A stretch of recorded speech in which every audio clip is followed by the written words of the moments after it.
Roger. Hi, nice to meet you. Yeah, likewise. So I understand that you are a Bitcoin author and you have written different type of books since. Well, I've been writing articles since 2014. Wow, that's that's very early. Yeah, I mean, it was the early times, chaotic times, but like, we were writing about some of the first altcoins. We also wrote about Bitcoin and remittance payments and things like that. So I was writing about that for TechCrunch and VentureBeat. And I've been writing for Forbes since about 2018. Yeah. Wow. Yeah. And how the narrative has changed since 2014 to now?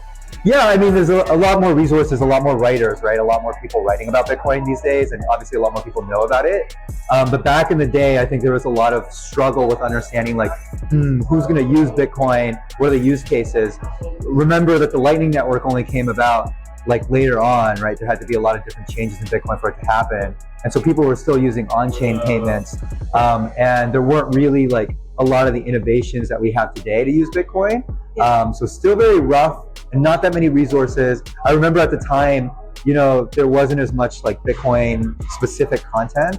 It was more features in mainstream and tech outlets. And so I was really focused in writing for tech outlets like TechCrunch and VentureBeat. So started writing about it just more to understand kind of what was going on. Yeah, and I think also at the beginning was really about how Bitcoin works, what Bitcoin is, Exactly. and really tied up with the concept of like sound money, where now there is so much happening on the Bitcoin space. Many more people are building on it, and the community has grown. So we still need education, but there is also a different need of writing, and people like you, they are actually giving a great contribution. You need to be able to kind of also include all these different aspects as well.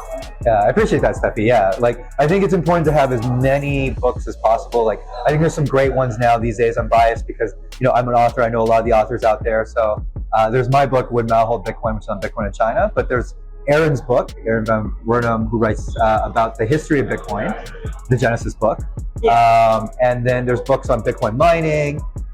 There's books on, obviously there's like the Bitcoin standard and everything like that, but there's even books specifically about the block size wars. Wow. Jonathan Beer, I was just in London. He's kind of like a legend of the London Bitcoin scene. And so you're seeing even all these different topics within Bitcoin, you're starting to see that niche. And so, you had the books like Andreas Antonopoulos. Yes. And then it was all the technical resources, how to get on, Jimmy Song and all this.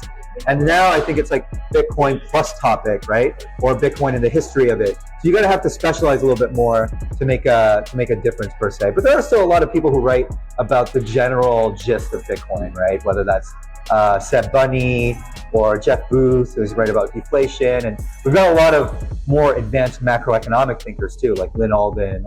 She writes a lot of different pieces about how Bitcoin fits into our global US dollar system today.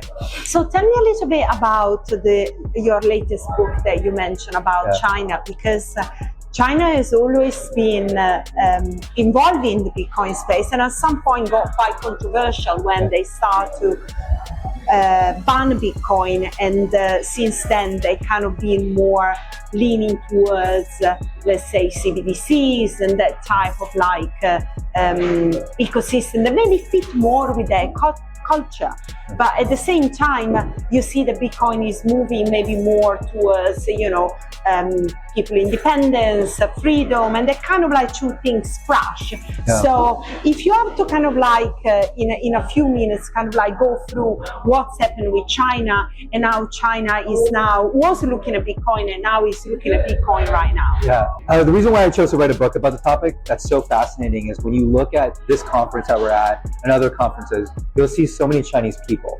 Yeah, whether that's true. Chinese buyers of Bitcoin, whether that's Chinese the miners, miners, the mining companies, the entrepreneurs. Bitmain, MicroBT, these are Chinese or Chinese origin companies. A lot of the mining pools were Chinese origin. A lot of the big exchanges like 4B, Binance, OKX came out of China. FTX, but like had its roots in Hong Kong. And you compare and contrast that with the Chinese government's response. And the Chinese government has seen Bitcoin as a threat since at least 2013. And so they have steadily applied different versions of bans. And so when I go around and I give presentations on the topic, I always mention China as kind of the front lines of freedom tech versus surveillance tech, right? And you have tools like Nostr. And it's not just Bitcoin.